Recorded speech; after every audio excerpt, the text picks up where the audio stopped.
Israel Hamas మధ్య కుదిరినటువంటి కాల్పుల విరమణ ఒప్పందం 3 రోజులు గడిచిపోయినాయి. మనం ఈ వరదల హడావిడిలో ఉన్నాం, దాని సంగతి మర్చిపోయాం.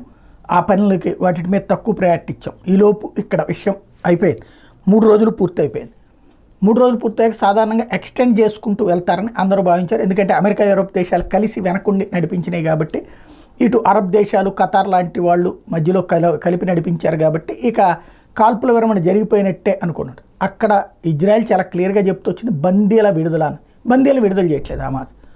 కాబట్టి బందీల విడుదల ఈ 3 రోజుల్లోపు చేయకపోతే తర్వాత ఎట్లాంటి పరిణామాలు ఎదురవుతాయో చెప్పలేము అని ముందే అధికారులు చెప్పారు అన్నటువంటిది వచ్చినా దాన్ని డౌన్ ప్లే చేసింది ఈ సెక్షన్.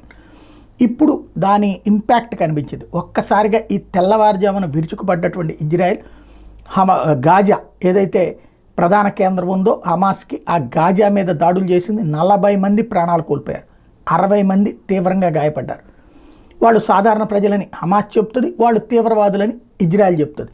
తీవ్రవాదులు కుటుంబ సమేతంగా ఉన్నారు అని చెప్పేసి ఇజ్రాయెల్ చెప్తుంది. అలాగే చుట్టుపక్కల ఉన్నటువంటి మహిళల్ని, వృద్ధులు తీసుకొచ్చి పెట్టుకుంటారు అన్నటువంటిది వాళ్ళు చెప్తారు. వీళ్ళేమో సాధారణ ప్రజలే చచ్చిపోయారని చెప్తారు. ఏది ఏమైనా ఈ తెల్లవారుజామున జరిగిన అటాక్ భారీ దెబ్బ హమాస్కి.